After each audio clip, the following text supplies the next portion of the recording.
যোগিনাং হৃদয়ং notch মাদ ভক্তা যত্র গায়ন্তি তত্র তিষ্ঠামি হে নারদ তত্র তিষ্ঠামি হে নারদ। জয় নিতাই গৌর হরি বল। দেবর্ষি নারদ ভগবানকে যখন জিজ্ঞেস করলেন, প্রভু তুমি কোথায় থাকো? ভগবান বলছেন, নাহং তিষ্ঠামি বৈকুণ্ঠে। নাহং মানে থাকি না। কোথায়? বৈকুণ্ঠ লীলা ভূমিতে, যেখানে আমার সতত সর্বদা থাকার কথা, আমি সবসময় সেখানে থাকি না। নাহং যোগিনাং হৃদয়ং নচ, মুনিযোগীদের হৃদয় মাঝেও সবসময় থাকি না। দেবর্ষি বলছে, প্রভু তাহলে তুমি থাকোটা কোথায়? ভগবান বললেন, মদ ভক্তা যত্র গায়ন্তি, আমার ভক্তরা যেখানে বসে আমারই গুণানুকীর্তন করে, আমারই গুণানুকীর্তন শোনে, তত্র তিষ্ঠামি হে নারদ, আমি তাদের মাঝে বসে আমারই লীলা কথা নিজে আস্বাদন করে থাকি। তাই শাস্ত্র বললেন, নাম ভক্ত ভগবান যেখানে, মধুর বৃন্দাবন হয় সেইখানে। যেখানে নাম হয়, নামের জন্য হয় ভক্তের আগমন, আর যেখানে নাম ভক্ত থাকে সেখানে ভগবান এসে উপস্থিত হন। তিনটে যোগ মিলে হয় মধুর বৃন্দাবন।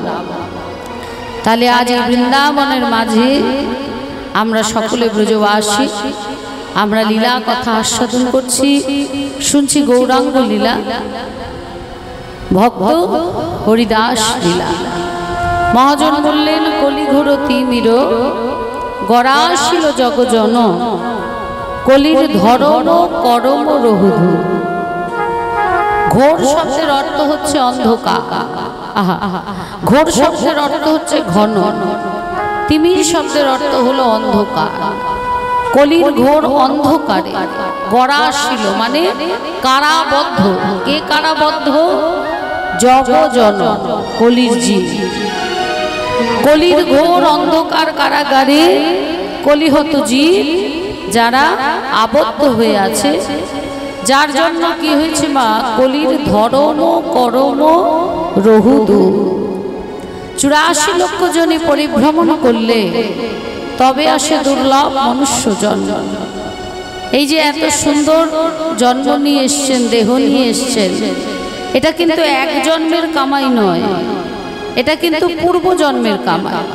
হ্যাঁ, আপনি পূর্ব জন্মে সুকৃতি করেছেন, তাই এই জন্মে এত সুন্দর দেহ নিয়ে আসতে পেরেছেন। এমন সেবার দেহ, ভজনের দেহ নিয়ে আসতে পেরেছেন। যে যেমন সুকৃতি করবে, যে যেমন কর্ম করবে, পরবর্তী জন্ম কিন্তু তা সেইভাবেই হবে। খুব সুন্দর একটা দৃষ্টান্ত দিলেন এক জমিদার। সেই জমিদার হলো নাস্তিকবাদী জমিদার। নাস্তিক জানেন তো কাদের বলে? নাস্তিক যারা ভগবান মানে না, যারা মনে করে সে নিজেই ভগবান, তাদের বলা হয় নাস্তিক। তাই জমিদার এতটাই নাস্তিক, তার জমিদারির মধ্যে ঘোষণা করে দিল যে আমার জমিদারির মধ্যে ভগবানের নাম হবে না, ভগবানের পূজা হবে না, ভক্ত বৈষ্ণব কেউ সেবা পাবে না। সারা জমিদারির মধ্যে ঘোষণা, কারোর ক্ষমতা নেই ভগবানের নাম করবে, ভগবানের পূজা করবে বা ভক্ত বৈষ্ণবকে সেবা দেবে। কতটা নাস্তিকবাদী জমিদার! তাই জমিদারের এক বিবাহযোগ্য পুত্র আছে, ছেলের বিয়ে দেবে, তার নানা মেয়ে দেখছে, কিন্তু কোনো মেয়ে তার পছন্দ হচ্ছে না। শেষে আর কারোর ওপর ভরসা না করে নিজেই ঘোড়া নিয়ে বেরিয়ে পড়েছে খুঁজতে। বেশ কিছুটা যাওয়ার পরে দেখছে একটা মেয়ে কোমরে ঘাগরি। ঘাগরি জানো তো? ঘাগরি জানো? ঘাগরি আরে বলো হ্যাঁ বললে, যদি জানো তাহলে আর ভাঙবো না, যদি বলো জানি না তাহলে আবার ভাঙতে হবে, তো জানো না। আরে ঘাগরি মানে কলসি গো, কলসিকে বলা হয় ঘাগরি। সে কলসি করে নদীতে আনছে জল, নদীতে আসছে জল নিয়ে। আর সেই সময় জমিদার সেই মেয়েটিকে দেখেছে, আহা বড় সুলক্ষণা, বড় সুন্দরী, ভীষণ পছন্দ হয়েছে। তা মেয়েটাকে কাছে ডেকে তার নাম, তার বাবার নাম, তার ঠিকানা, মানে একদম পুষ্টি শুদ্ধ সব নিয়ে নিয়েছে। নিয়ে জমিদারিতে ফিরে এসে নায়েবের হাতে দিয়ে বলছে, নায়েব এই মেয়েকে আমার পছন্দ, তুমি এর বাড়িতে খবর পাঠাও যে জমিদার বাড়িতে এই মেয়ের বিবাহ হবে। এবার জমিদার যতটাই নাস্তিক মা, এই মেয়ের বাড়ি হচ্ছে ততটাই শাস্তি। কিরকম না, ভোরবেলা ঘুম থেকে উঠে বাসি উঠোন গোবর ছড়া দিয়ে প্রত্যেকে স্নান করে, এবং স্নান করে তারা তুলসী মঞ্চ পরিক্রমা করে নাম করতে করতে যা কিছু গ্রহণ করে সবটাই কিন্তু ভগবানের চরণে নিবেদন করে, নিবেদন করে সেই প্রসাদটাই গ্রহণ করে। তাহলে ভাবুন কতটা শাস্তি। যাদের দিন শুরু হয় ভগবানের নাম দিয়ে, তাহলে তারা কতটা শাস্তি। তাহলে এই সাত্বিক বাড়ির মেয়ের সঙ্গে নাস্তিক বাড়ির জমিদারের ছেলের বিয়ে স্থির হলো। মেয়ের বাড়ি খবর নেওয়ার প্রয়োজন মনে করেন, কারণ গরিব ঘরের মেয়ে, জমিদার বাড়ির বউ হবে, আর কি জানাশোনার আছে, আর কিছু খোঁজ নেওয়ার আছে কি? এটাই যথেষ্ট। বিবাহ হয়ে গেল।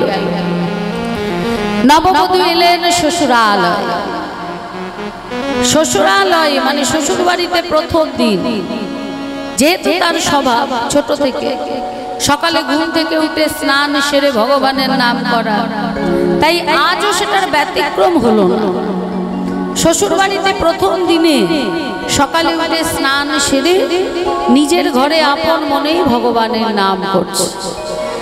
হরে কৃষ্ণ কৃষ্ণ কৃষ্ণ হরে হরে, হরে রাম রাম রাম হরে হরে। হরে কৃষ্ণ কৃষ্ণ কৃষ্ণ হরে হরে, হরে রাম রাম রাম হরে হরে। হরে কৃষ্ণ কৃষ্ণ কৃষ্ণ হরে হরে, হরে রাম রাম রাম হরে হরে। হরে কৃষ্ণ জমিদার মনে মনে ভাবছে, আমার জমিদারির মধ্যে ওই নাম কে করছে, এত সাহস। ভালো করে কান পেতে শুনছে মা, যে জমিদার বাড়ির অন্তর্মহল থেকেই কিন্তু নামটা আসছে। সেই নাম শুনতে শুনতে যেখানে গিয়ে থেমেছে দেখছে বধূমাতার ঘর, আর বধূমাতার ঘর থেকেই নামটা আসছে। জমিদার কিন্তু কান পেতে শুনছে, আর ভিতরে বধূমাতা আপন মনে গাইছে, হরে হরে হরে রাম রাম রাম হরে হরে। নাম শুনতে শুনতে দরজা ধাক্কা দিচ্ছে। বৌমা দরজা খোলো, বৌমা বৌমা বৌমা। বধূমাতা দরজা খুলে সামনে এসছে, মায়ের হাত ঘুমটা। বলছে বৌমা কি যেন একটা নাম শুনছিলাম, কে গাইছে? বৌমা ভাবছে শ্বশুর মশাই বাহবা দেবে, তাই বলছে বাবা আমার তো ছোটবেলা থেকে অভ্যাস, তাই সকালে উঠে আমি স্নান সেরে ভগবানের নাম করছিলাম। যেই না বলেছে মা, জমিদার মশাই সঙ্গে সঙ্গে বলে উঠলেন, শোনো বৌমা, আমার জমিদারির মধ্যে ওই ভগবানের নাম হয় না, ওই ভগবানের পুজো হয় না, ভক্ত বৈষ্ণব সেবা পায় না। এটা তোমার প্রথম অপরাধ, তাই তোমায় আমি ক্ষমা করে দিলাম, কিন্তু দ্বিতীয়বার যদি এই অপরাধ হয়েছে তোমার ঘাড় ধরে আমি তোমাকে বাপের বাড়ি দিয়ে আসবো। এবার ভেবে দেখুন মা, যে মেয়েটার ধ্যান জ্ঞান সবটাই তার ভগবান, হঠাৎ করে যদি তার সেই নামটাকে কেড়ে নেওয়া হয় তাহলে তার কি অবস্থা হতে পারে। মনে মনে ভাবছে জমিদার বাড়ির বউ করবে বলে আমার বাবা লোভে পড়ে আমাকে এই বাড়িতে পাঠিয়ে দিল, একবার খবরও নিল না। এর থেকে যদি আমার বাবা আমার হাত পা বেঁধে দড়ি কলসি গলায় ঝুলিয়ে পুকুরে ডুবিয়ে মারতো বা ডোবায় ডুবিয়ে মারতো, তবুও আমি শান্তি পেতাম। কত দরিদ্র ঘরে বিয়ে দিত, একবেলা যদি ফ্যানও জুটত, শুধু যদি নামটা করতে দিত তাহলেও আমি শান্তি পেতাম। কিন্তু বাবা আমাকে কোন ঘরে পাঠালো যে আমার কাছ থেকে আমার সব থেকে প্রিয় যে নাম, সেই নামটাই কেড়ে নিল। কৃষ্ণ ভক্ত যারা মা, এত সহজে তারা হেরে যায়, কারণ কৃষ্ণ ভক্ত ভারী চতুর। মনে মনে ভাবছে বাবা আপনি আমার উচ্চস্বরে নাম করা বন্ধ করে দিলেন, তাই আজ থেকে আমি মনে মনে নাম করব, 24 ঘন্টা নাম করব। দেখি দেখি আপনি আমার হৃদয় থেকে নাম কেমন করে বন্ধ করে। সেই থেকে বৌমা 24 ঘন্টা নাম করে। এলো একাদশী ব্রত, বৌমা একাদশী করেছে, শ্বশুর বাড়িতে জানে না। পরের দিন দ্বাদশীতে রন্ধন করে সবাইকে সেবা দিয়ে এবার নিজে যখন সেবায় বসতে যাবে, এক বৈষ্ণব ঠাকুর জানলা দিয়ে মুখ বাড়িয়ে বলছে, মাগো তোমায় দেখে বড় ভক্তিময়ী বলে মনে হচ্ছে মা। গতকাল একাদশী করেছি, আজকে দ্বাদশী, এখনো অন্ন পাইনি। তুমি যদি একটু অন্ন দাও তাহলে এই মহা দ্বাদশীর দিনে আজ আমি একটু অন্ন সেবা করতে পারি। দূরে চেয়ারে জমিদার বসে আছে। বধূমাতা সেই বৈষ্ণবের দিকে তাকিয়ে বললেন, বাবাজি আমরা পুরাতন খাই, আমাদের ঘরে নতুন কোনো জিনিসে আমদানি নাই।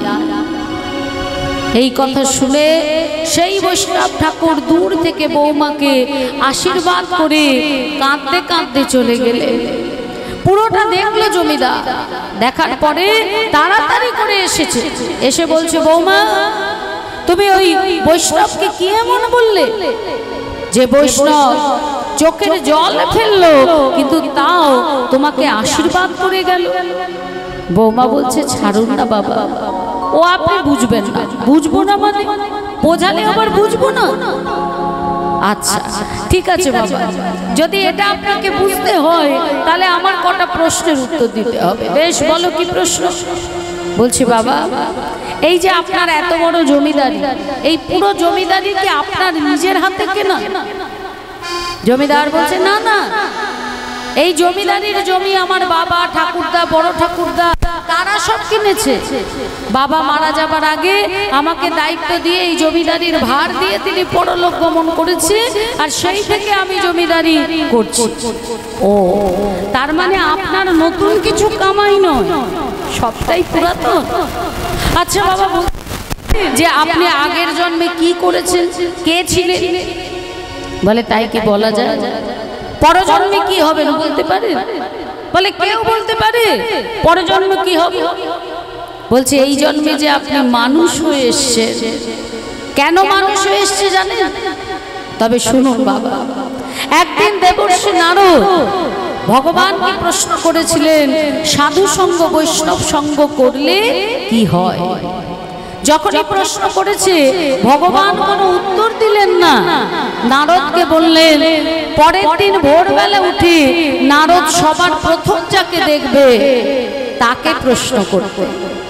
পরের দিন ভোরবেলা উঠে নারদ দেখলো একটা ছোট্ট কাঠবেড়ালিকে। কাঠবেড়ালিটা নারদের দিকে তাকিয়ে আছে। নারদ বলছে, এই কাঠবেড়ালি, বলতে পারিস সাধু সঙ্গ বৈষ্ণব সঙ্গ করলে কি হয়? ওমা, কাঠবেড়ালি কথা বলতে পারে? পারে? এই কথা বলতে পারে কাঠবেড়ালি? কি রে বল, পারে কি? পারে। তাই কাঠবেড়ালিও তো কথা বলতে পারছে না, কিন্তু নারদের কথা শুনে তার চোখ দিয়ে জল পড়ছে। লাফ দিয়ে সে নারদের পায়ে পড়ে সঙ্গে সঙ্গে সে প্রাণ হারিয়েছে। নারদ মনে মনে ভাবছে, কি এমন প্রশ্ন করলাম যে একটা প্রাণ চলে গেল। ভগবানকে গিয়ে যখন বললেন, ভগবান বললেন, তুমি চিন্তা করো না নারদ, তুমি 1 বছর অপেক্ষা করো। 1 বছর অপেক্ষা করে আবার যখন ভোরবেলা বেরিয়েছে, দেখছে একটা বাছুরি জন্ম নিয়েছে। আর বাছুরি তো জন্ম নিয়েই লাফাতে থাকে মা, আপনারা জানেন তাই না? এবার সেই বাছুরিটা লাফাতে লাফাতে নারদের দিকেই আসছে। নারদ বলছে, এই বাছুরি দাঁড়া, চুপচাপ এখানে দাঁড়া। হ্যাঁ আচ্ছা বলতো, সাধু সঙ্গ বৈষ্ণব সঙ্গ করলে কি হয়? যখনই বলেছে, এই বাছুরিটারও 2 চোখ দিয়ে জল পড়ছে, আর লাফ দিয়ে নারদের চরণে পড়ে এই বাছুরিটাও কিন্তু প্রাণ হারিয়েছে। তাহলে প্রথমে কাঠবেড়ালি, তারপর বাছুরি, 2খানা জীব, আবার গো হত্যা। ভগবানকে গিয়ে বলছে, প্রভু কি ব্যাপারটা কি বলো তো? হ্যাঁ কি এমন ব্যাপার যে একটা প্রশ্ন করলাম তার জন্য তুমি আমার হাত দিয়ে 2 জীব হত্যা করিয়ে দিলে? আমার তো নরকেও জায়গা হবে। এই কথা শুনে ভগবান বললেন, তুমি চিন্তা করো না নারদ, তুমি আর 1 বছর অপেক্ষা করো, এবার তুমি তোমার প্রশ্নের উত্তর ঠিক পাবে। দেবর্ষি আরো 1 বছর অপেক্ষা করলো মা। এইবার যখন ভোরবেলা বেরিয়েছে, দেখছে এক ভক্ত মা এক পুত্র সন্তানের জন্ম দিয়েছে, আর বাচ্চা জন্ম নিয়েই কেঁদে ওঠে ওয়া ওয়া করে। দেবর্ষি ঘর থেকে বেরিয়ে সেই বাচ্চাটাকে দেখেছে, আর দেখে বলছে, ওরে ওরে সত্য জাত বলো, আমায় বলতে পারিস, বলতে পারিস সাধু সঙ্গ ভক্ত সঙ্গ করলে কি হয়? আমি 3 বছর ধরে ঘুরছি, যাকে জিজ্ঞেস করছি সেই প্রাণ হারিয়েছে। তুই আমায় বলে দে না রে ভালো, তুই আমায় বলে দে না, সাধু সঙ্গ বৈষ্ণব সঙ্গ করলে কি হয়? ছোট বাচ্চা কথা বলে, মাঝে জন্ম নিয়েছে সব, হ্যাঁ কিন্তু এই বাচ্চাটা কথা বলল। যদি বলে কি করে? ভগবানের মধ্যে প্রবেশ করলো, করে একে দিয়ে দেবর্ষি নারদের প্রশ্নের উত্তর দিল। বাচ্চাটা বলছে, তুমি জানো না, তোমার মতো এত বড় সাধু, তোমার মতো এত বড় বৈষ্ণব, সে জানে না সাধু সঙ্গ বৈষ্ণব সঙ্গ করলে কি হয়? তবে শোনো, আমি ছিলাম সেই কাঠবেড়ালি, তোমার মতো সাধুর চরণ পেয়ে আমি বাছুরি হয়ে এসেছিলাম, আবার তোমার মতো বৈষ্ণবের চরণ পেলাম, আর চরণ পেয়ে আমি দুর্লভ জন্ম, মনুষ্য জন্ম নিয়ে ভক্ত মায়ের ঘরে এসেছি। ও ঠাকুর, সাধু সঙ্গ বৈষ্ণব সঙ্গ করলে ভক্ত মায়ের গর্ভে ভক্ত হয়ে জন্ম নেওয়া যায়। নিতাই বধূমাতা বলছে, বাবা এই যে এই জন্মে এত সুন্দর দেহ আপনি পেয়েছেন, এটা আপনার পূর্ব জন্মের কামাল, কিন্তু বলতে পারে সেই দেহ নিয়ে এই জন্মে আপনি কি করলেন? আপনার জমিদারিতে ভগবানের পুজো হয় না, আপনার জমিদারিতে ভগবানের নাম হয় না, ভক্ত বৈষ্ণব সাধু সেবা পায় না, তাহলে নতুন কি আমদানি করলেন বাবা? বলতে পারেন পরবর্তী জন্ম আপনি কোন কুলে যাবেন? বধূমাতার কথায় জমিদারের চৈতন্য ফিরল মা। জমিদারির চাবি বধূমাতার হাতে দিয়ে বললেন, মাগো আজ থেকে তুমি হলে আমার জ্ঞানের গুরু, এই নাও জমিদারির চাবি, আজ থেকে আমার জমিদারিতে ভগবানের পুজো হবে, ভগবানের নাম হবে, ভক্ত বৈষ্ণব সেবা পাবে, আজ থেকে আমি নূতন আমদানি করব, পরবর্তী জন্ম ভক্ত মায়ের গর্ভে ভক্ত হয়ে আসবো। নিতাই গৌর হরি।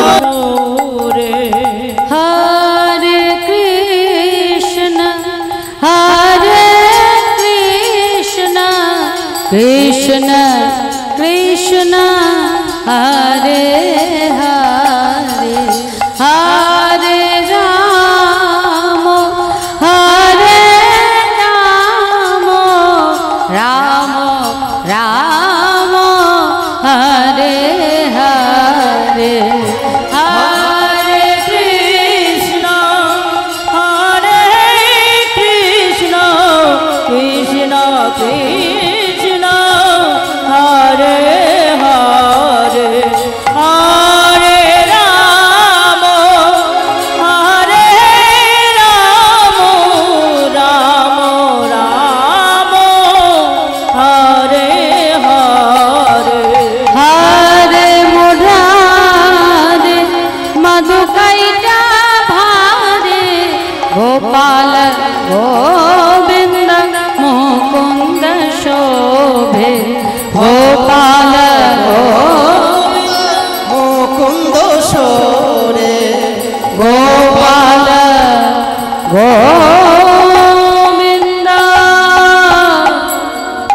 মহাপ্রভু নিয়ে এলেন বটে হরিনাম, কিন্তু এই হরিনাম যিনি প্রচার করলেন সেই নামাচার্য হরিদাস ঠাকুর। আজকে তার কথাই আমরা শুনবো মা, সেই নিয়েই আজকে আমাদের আলোচনা। হ্যাঁ, মুখে বলে দেওয়া একরকম, কিন্তু আচরণ করে সেটা দেখানো কিন্তু অন্যরকম। এই হরিদাস ঠাকুর নিজে আচরণ করে দেখিয়ে গেছে কেমন করে ভগবানের নাম করতে হয়। আপনি আচরি ধর্ম জীবের শেখায়, আপনি না আচরিলে শেখানো না যায়। নিজে আচরণ করে জগৎবাসীকে শেখালেন, জানালেন কেমন ভাবে ভগবানের নাম করতে হয়।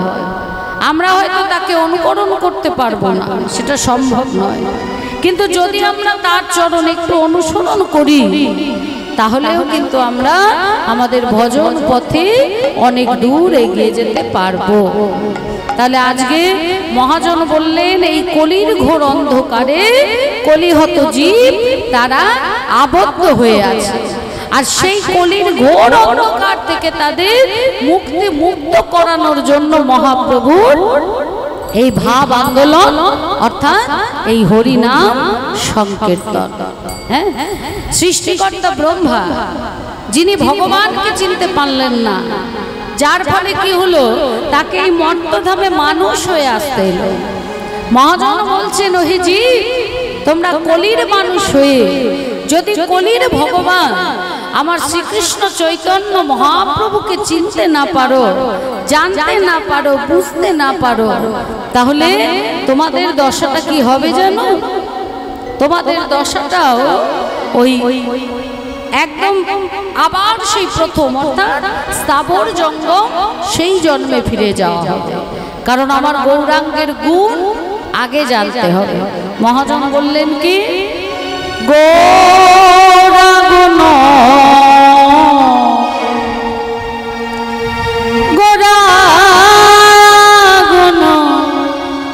গৌরাঙ্গ গুণ কহলে না যা, আমার গৌরাঙ্গ গৌরাঙ্গ গৌরাঙ্গ গুণ কহনে না যা, আমার গৌরাঙ্গ গৌরাঙ্গ গৌরাঙ্গ গুণ কহনে না যা, আমার গৌরা গুণ গৌরাঙ্গ গুণ কহনে না যায়। বলছে গৌরাঙ্গ গুণ কহনে না যায়, মুখে বলে শেষ করা যায় না। আমরা কটা চোখ পেয়েছি মা? এই আমাদের কটা চোখ? পাঁচটা চোখ। আমাদের কটা চোখ? চোখ কটা? দুটো চোখ, দুটো কান, হাত কটা? হাত কটা? দুটো। পা দুটো, তাই তো? হ্যাঁ, কিন্তু মুখ কটা? মুখের বেলা মুখ কটা আমাদের? মুখের বেলা একটা। ভগবান দুটো চোখ দিলেন দেখার জন্য, দুটো কান দিলেন শোনার জন্য, দুটো হাত দিলেন কাজ করার জন্য, দুটো পা দিলেন ভগবানের লীলাক্ষেত্র পরিক্রমা করার জন্য, কিন্তু মুখের বেলা দিলেন একটা। তাহলে এবার আপনারাই বলুন, এই একটা মুখ নিয়ে কখন আমরা মুড়ি চেবাবো, কখন আমরা পিএনপিসি করব, মানে পরনিন্দা পরচর্চা করব, আর কখন এই এক মুখ দিয়ে নাম করব। হ্যাঁ, মহাজন বলছে চতুর্মুখ ব্রহ্মা, চারখানা বদন, মানে চারটে মুখ। সেই চারটে মুখ নিয়েও সে আমার গৌরাঙ্গের গুণানুকীর্তন করে শেষ করতে পারে না। আর তোমরা কলির জীব, তোমরা এক বদনে গৌরাঙ্গের নাম করবে। কত শত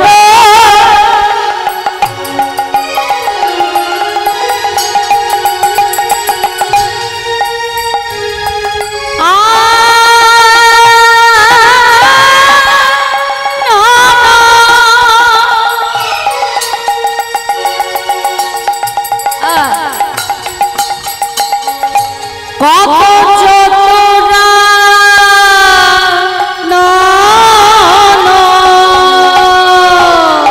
আর কত শত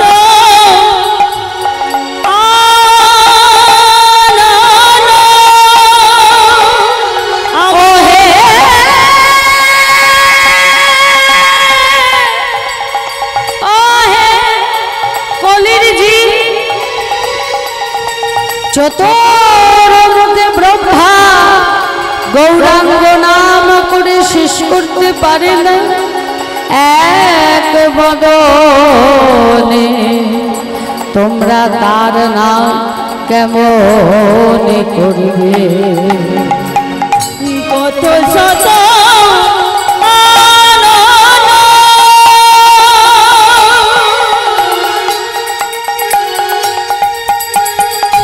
কত শত চতুরানা বরণিয়া বরণিয়া বরণিয়া ওরে নাহি পা আহা বরনিয়া বরনিয়া বরনিয়া ওরে নাই পা বরণিয়া ওরে নাহি পা দুনিয়া ওর নাহি পায়।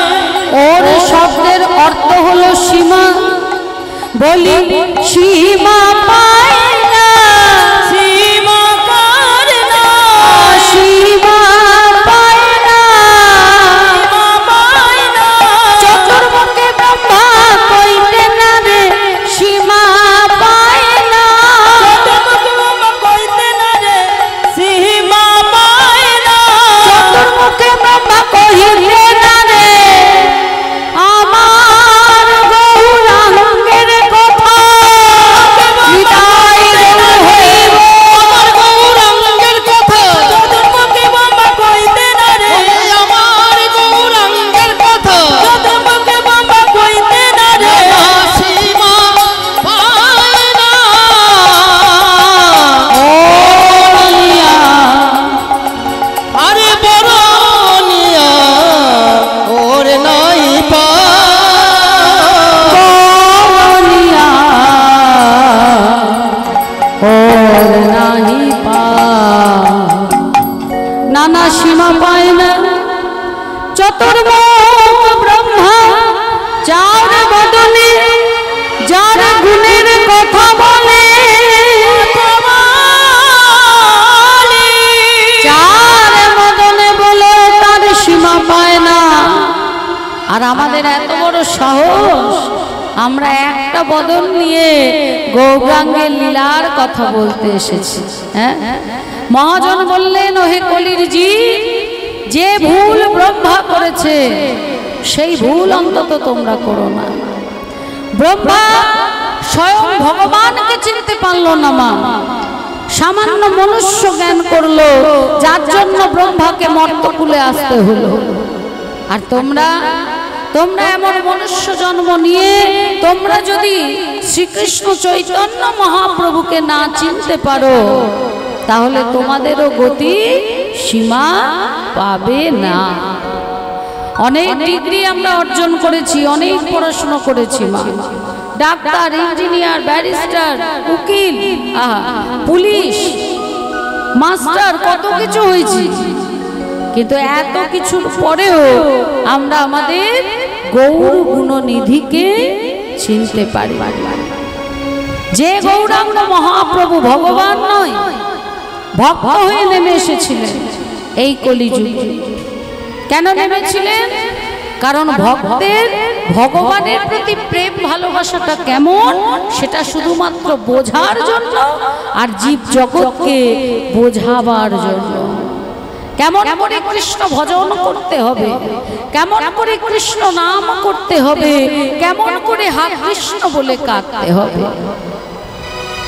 চারটে এক বাবার চারটে ছেলে ছিল। একজনের নাম হচ্ছে সত্য, একজনের নাম হচ্ছে ত্রেতা, একজনের নাম হচ্ছে দাপর, আর একজনের নাম হচ্ছে কলি। এক বাবার 4 ছেলে।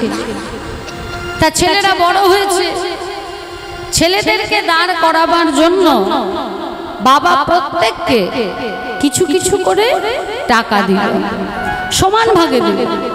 সত্য ত্রেতা দাপর করি 4 ছেলেকে টাকা দিয়ে বলল, 1 বছর বাদে আমি হিসেব নেব যে এই টাকাটা তোমরা বাড়াতে পেরেছো, না যেখানে দিলাম সেখানেই থেমে আছো, নাকি সেখান থেকে সেটা নামিয়ে 1 বছর বাদে খোঁজ নেব। 1 বছর বাদে বাবা আবার 4 ছেলেকে ডেকেছে।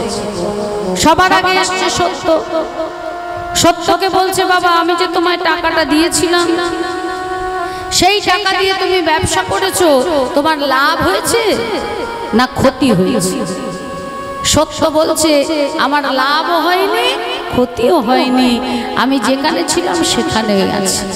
কারণ সত্য যুগে লাভ ক্ষতি বলে কিছু ছিল না। সত্য চলে গেল। এবার ত্রেতাকে ডাকলো। ত্রেতাকে বলছে, বাবা আমি যে তোমায় টাকা দিয়েছিলাম, তোমার লাভ হয়েছে না ক্ষতি হয়েছে?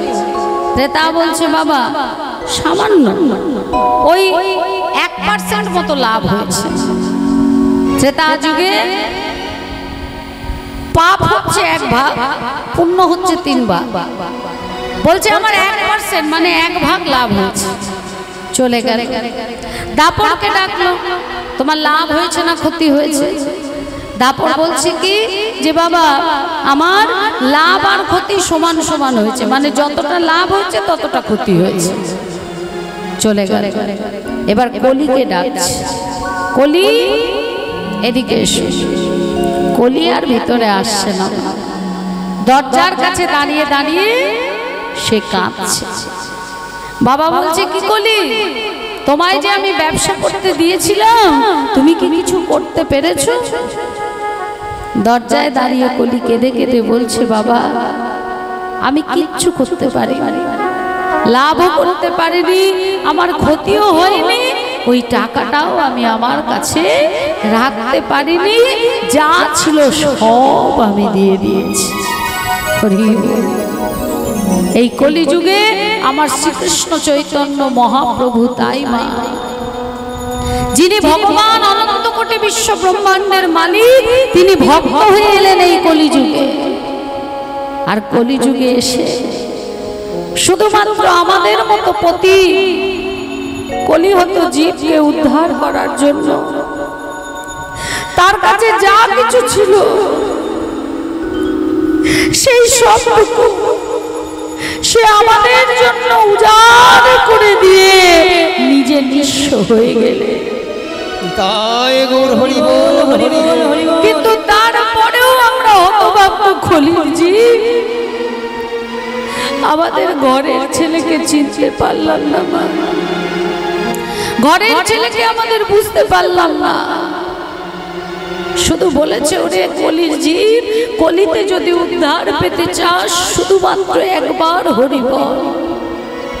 কারণ এক হরি নামে যত পাপ, রে পাতকের সাধ্য নাই তত পাপ করে।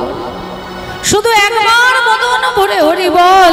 এই কলিযুগে হরি নাম ছাড়া গতি নাই। হরের নাম হরের নাম হরের নামৈব কেবলম কলো নাস্তে নাস্তে নাস্তে গতিরন্যথা। কলিযুগে কেবলমাত্র হরিনাম, হরিনাম ছাড়া গতি নেই মা। আমাদের 33 কোটি দেবদেবী, কথাটা কোটি না, কথাটা হচ্ছে কোটি। 33 কোটি দেবদেবী। দেখবেন অনেকে বলে না যে তোমাদের কত ভগবান, ভুল, শাস্ত্র পড়েনি সে, তাই বলে আমাদের কত ভগবান। আমাদের ভগবান কিন্তু একজন, যিনি অনন্ত কোটি বিশ্ব ব্রহ্মাণ্ডের মালিক, একম অদ্বিতীয় মর্যাদা পুরুষোত্তম লীলা পুরুষোত্তম, যিনি কৃষ্ণস্তু ভগবান স্বয়ং। বলছি কৃষ্ণস্তু ভগবান স্বয়ং। একমাত্র ভগবান হলেন ভগবান শ্রীকৃষ্ণ, আর বাকি জানা তারা হচ্ছে দেব দেব, মানে ভগবানের শাখা প্রশাখা। একটা কলা গাছ, যার মূলটা কিন্তু কলা গাছ, ওই মূলটার জন্যই কিন্তু গাছটা বাড়ছে। আমরা থোড় পাচ্ছি, পাতা পাচ্ছি, মোচা পাচ্ছি, কলা পাচ্ছি। ওই মূলটাই যদি না থাকতো তাহলে কিন্তু গাছটাই বাঁচত না, তাই না? তাহলে মূলটা কলা গাছে ঠিক আছে, সেই কারণে আমরা থোড় পাচ্ছি, থোড় আমরা সেবা করছি। মহাপ্রভু বড় প্রিয় জিনিস থোড়। হ্যাঁ, তারপরে আমরা কলা পাচ্ছি, মোচা পাচ্ছি, মোচাও তার সেবায় লাগে, তার প্রিয়। তেমনি ভগবান হলেন একজন, আর এই যে দেবদেবীরা, এই দেবদেবীরা তার দেহ থেকে শাখা প্রশাখা রূপে বহিরাঙ্গে বিস্তার লাভ করেছে। ভগবানের অঙ্গ থেকেই এদের সৃষ্টি, আবার ভগবানের অঙ্গে গিয়েই এরা বিলীন। তাই ভগবান একজন, কিন্তু দেবদেবী মিলে মোট 33 জন। কজন দেবী কজন দেবতা? এই 33 জনের মধ্যে 12 জন হচ্ছে আদিত্য, 10 জন হচ্ছে দিকপালেভ্য, আর 11 জন হচ্ছে দেবী। এই 12 জন আদিত্যের মধ্যে ব্রহ্মা, ইন্দ্র, বরুণ, ব্রহ্মা, ইন্দ্র, কার্তিক, গণেশ, এরা সবাই পড়ছে। 10 জন আদিত্যর মধ্যে পবন, বরুণ, এরা পড়ছে। 11 জন দেবী। আর কটি হচ্ছে তারা যাদের মা আছে কিন্তু বাবার স্বীকৃতি নেই, যেমন আমার মা মনসা, যার পদ্ম পাতায় জন্ম। বাবা হলেন ভোলানাথ, কিন্তু প্রথমে কি ভোলানাথ স্বীকৃতি দিয়েছিলেন? মা দেন। স্বীকৃতি কখন পাবে? যখন ভোলানাথের সব থেকে বড় ভক্ত চাঁদ সদাগর মা মনসার চরণে পুষ্পাঞ্জলি দেবে। এত দাম্ভিক, এত অহংকারী, সে বলল যে হাতে আমি ভোলানাথের পুজো করি সেই হাতে আমি মনসার চরণে পুষ্পাঞ্জলি দেব না। তাহলে কম বিপদ, কম নাটা ঝাপটাও করতে হয়নি চাঁদ সদাগর। অবশেষে যখন ভোলানাথ তাকে আদেশ করলেন, তখন তিনি বললেন আমি পুষ্পাঞ্জলি দেব, তবে শর্ত একটা, যে হাতে আমি তোমার চরণে বেলপাতা দিয়েছি সেই হাতে আমি মনসার চরণে ফুল দেব না, আর তার দিকে ফিরেও দেব না। আমি বাঁ হাতে ফুল নিয়ে তার দিকে পিছন করে উল্টো দিক দিয়ে তার চরণে দেব। এতে যদি সে দেবীত্বের স্বীকৃতি পায় তাহলে আমি প্রস্তুত। ভোলানাথ বললেন তাতেই হবে। চাঁদ সদাগর পিছন দিক থেকে, মানে পিছন ফিরে ফুল দিলেন মা মনসার চরণে, তবে কিন্তু মা মনসা দেবীত্বের স্বীকৃতি পেলেন। তাই কটির মধ্যে এনারা পড়ছে। হ্যাঁ, দেবতা একজন, এবার ভগবান একজন। এবার দেবতাদের মধ্যে বিশেষ দেবতা হচ্ছে 5 জন। বলছে না, নমো গণেশাদি পঞ্চদেবতাভ্যৈ নমো নমঃ।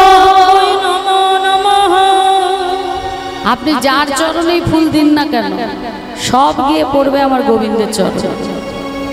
আগে গোবিন্দের চরণ পেয়ে তবে তারা বাকিদের চরণে যাবে। প্রত্যেকটাই দেখুন, নমো বিষ্ণু, নমো বিষ্ণু, তৎ বিষ্ণু পরহন তপ সদা পশ্যন্তি শূরায় বিবিধ চক্ষুরাম ততম অপবিত্র পবিত্র বা সর্বাবস্থান গত বিমা যৎসন পুণ্ডরিকাক্ষং সবাচ্ছং অভ্যন্তর শুচি মাধব মাধবঃ মাধব বাচি মাধব হৃদি শয়ন্তি সাধব সর্বকার্যেষু মাধব নমো ব্রহ্মণ্য দেবায় গোব্রহ্মণ্য হিতায় চ জগদ্ধিতায় শ্রীকৃষ্ণায় গোবিন্দায় নমো নমঃ। দেখলেন মা, আপনি যেই মন্ত্রই পাঠ করুন না কেন সব ফুল কিন্তু গিয়ে পড়ছে কার চরণে? না, আমার ভগবানের চরণে। তাহলে ভগবান একজন, বাকি কিন্তু সব দেবদেবীরা তার অঙ্গ থেকে বহিরাঙ্গে প্রকাশ পেয়েছে শাখা প্রশাখা রূপে। তাহলে সৃষ্টিকর্তা ব্রহ্মা সে চিনতে পারল না ভগবানকে, আমরাও যদি চিনতে না পারি আমাদেরও গতি কিন্তু তাই হবে। বলছে জ্ঞানের দ্বারা কখনো ভগবানকে চেনা যায় না, জ্ঞান অহংকার তর্ক বিতর্কের দ্বারা কখনো ভগবানকে চেনা যায় না। কেউ বলছে বাবা ভগবানের রূপ আছে, কেউ বলছে ভগবানের রূপ নেই, কেউ বলছে ভগবান সাকার, কেউ বলছে নিরাকার, তাই না? এবার দেখুন একটা জল, বোতলে যখন জলটা রাখছি তখন জলটা তরল, সেই জলটাই যখন ফোটানো হচ্ছে সেই জলটার কিন্তু ধোঁয়া বেরোচ্ছে, ধোঁয়াটা কি না নিরাকার, কোনো আকার নেই। আবার সেই জলটাই যখন জমে বরফ হচ্ছে তখন সে আকার পাচ্ছে, তার মধ্যে রং মিশিয়ে আইসক্রিম বানিয়ে আমরা খাচ্ছি, আমাদের বাচ্চারা ভালোবাসে। তাহলে একটা জলের তিনটে রূপ, কখনো সে তরল, কখনো সে ধোঁয়া মানে বাষ্প, আবার কখনো সে জমে বরফ। তেমনি ভগবানেরও তিনটে রূপ, জ্ঞান কর্ম ব্রহ্ম। যে ভগবানকে যেভাবে পেতে চায় ভগবান তার কাছে সেই রকম রূপ নিয়ে আসে। তাই রজনীকান্ত সেন বললেন না, তুমি অরূপ স্বরূপ সগুণ নির্গুণ দয়া ভয়া হরি হে, আমি কিবা বুঝি, আমি কিবা জানি, আমি কেন ভেবে মরি হে। কখনো তুমি অরূপ, কখনো তুমি স্বরূপ, কখনো তুমি নির্গুণ, কখনো আবার তুমি সগুণ, কখন তুমি চৈতন্য মহাপ্রভু রূপে দয়া, আবার কখনো তুমি নরসিংহ অবতারে ভয়া। নরসিংহ হিরণ্যকশিপুরে পেট চিরে নারী ভুড়িগুলো গলায় মালা করে পড়েছিল, কখনো তোমার সেই ভয়াল মূর্তি, আবার কখনো চৈতন্য মহাপ্রভু রূপে দয়াল মূর্তি। আমি কি জানি আর আমি কি বুঝি, তোমাকে নিয়েই শুধু ভেবে মরি। তুমি অরূপ স্বরূপ সগুণ নির্গুণ দয়াল ভয়া হরি হে, আমি কি বা বুঝি, আমি কি বা জানি, আমি কেন ভেবে মরি হে। তুমি অরূপ স্বরূপ সগুণ নির্গুণ,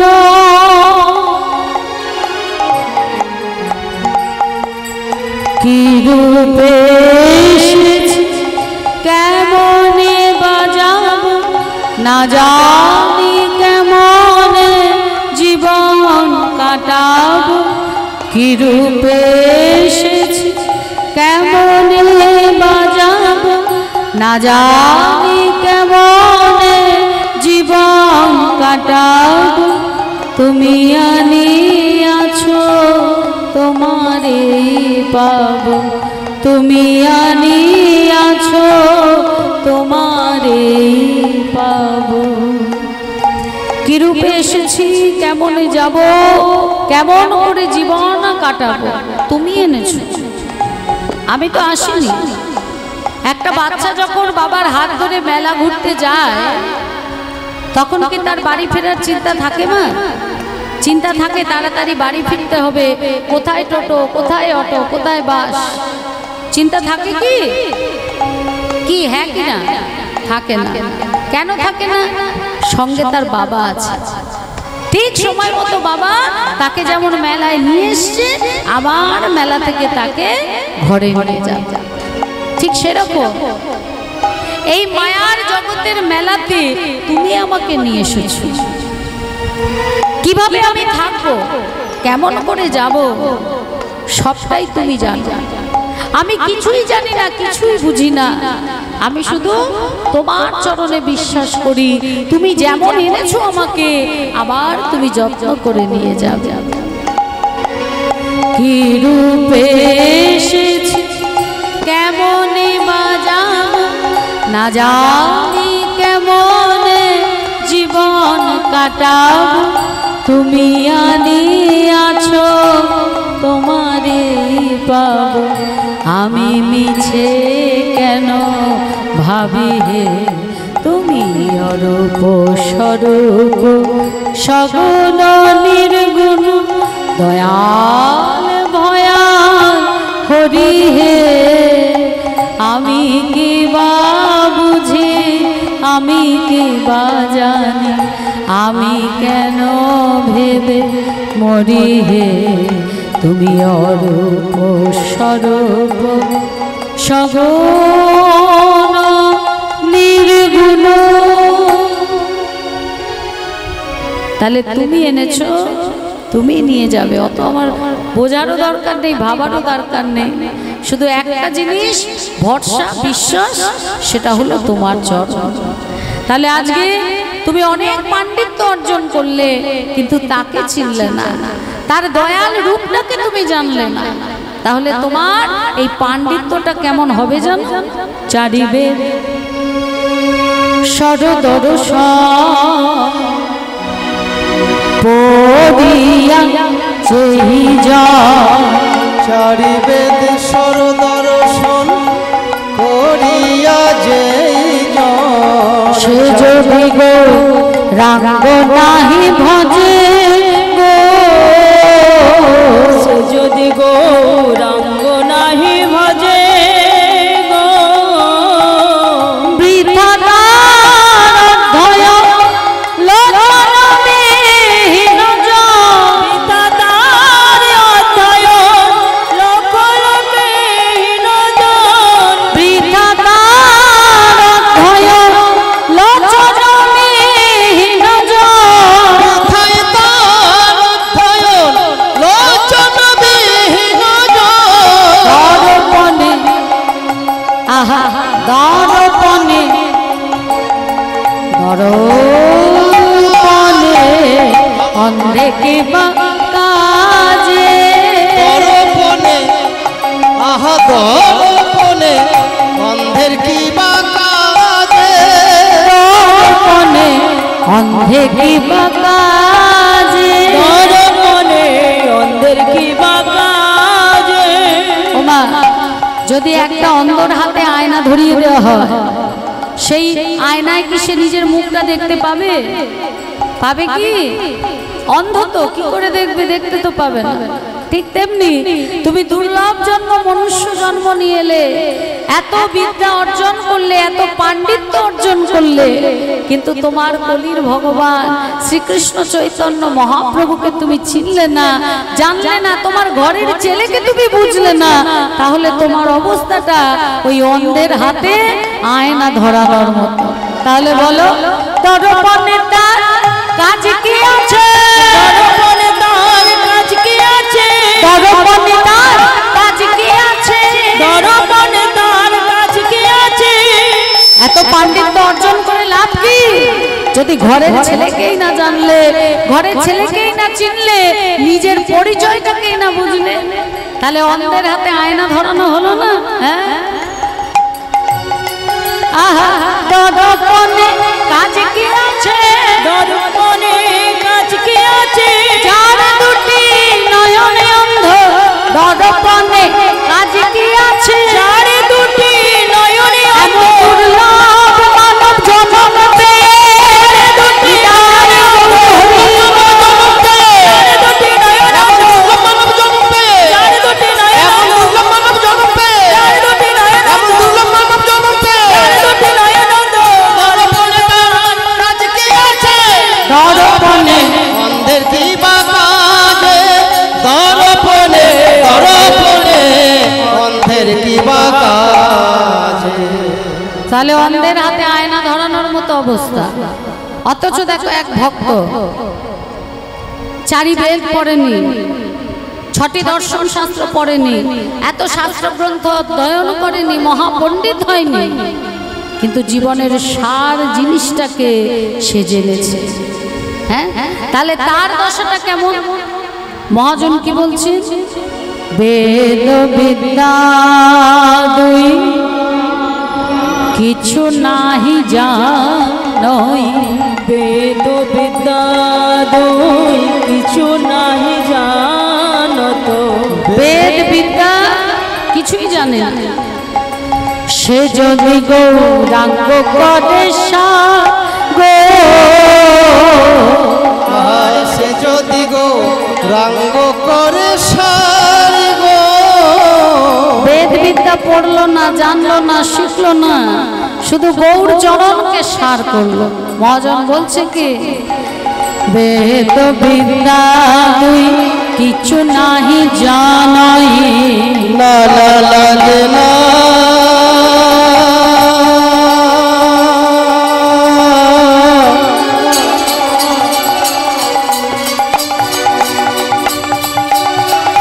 এই কলি কালে। হরি হরি বল, হরি বল। বেদ বিদ্যা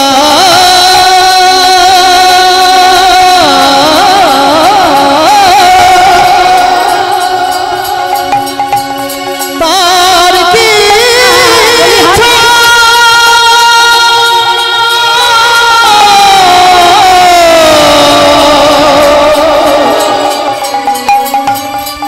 কিছুই জানতে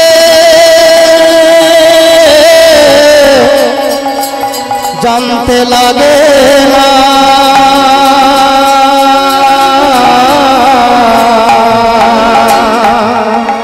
বেদ বিদ্যা কিছুই নাহি জানত, সে যদি গৌরাঙ্গ করে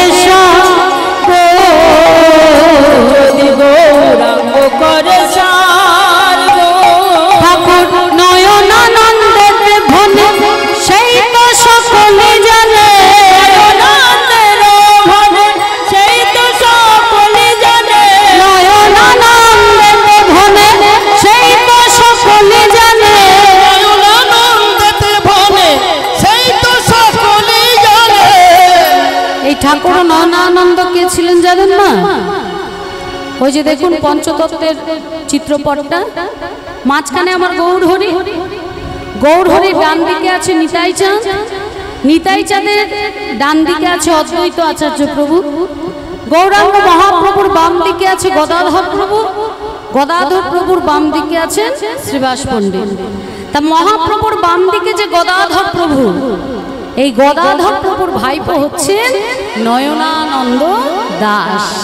আপনাদের এই মুর্শিদাবাদ জেলা ভরতপুরে নয়নানন্দ প্রভুর শ্রীপাদ, সেখানে আমার মহাপ্রভুর নিজের হাতে লেখা ভাগবতটাও আছে।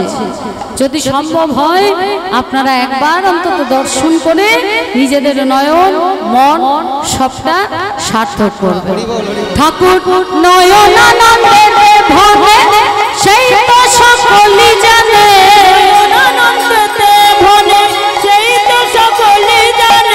সর্বসিদ্ধি সর্বসিদ্ধি সর্বসিদ্ধি সর্বসিদ্ধি করতলে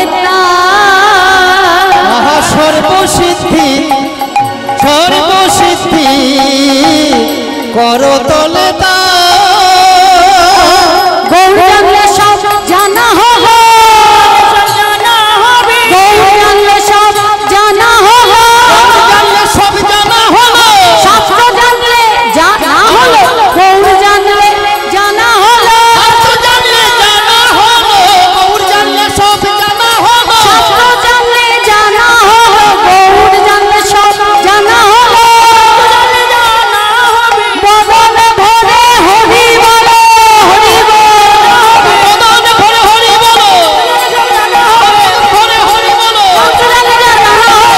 হরি বলো, বদনে ভরে হরি বলো, গৌর জানলে সব জানা হলো। সর্বসিদ্ধি করতলে তা। আহা সর্বসিদ্ধি করতলে তা। করতলে তার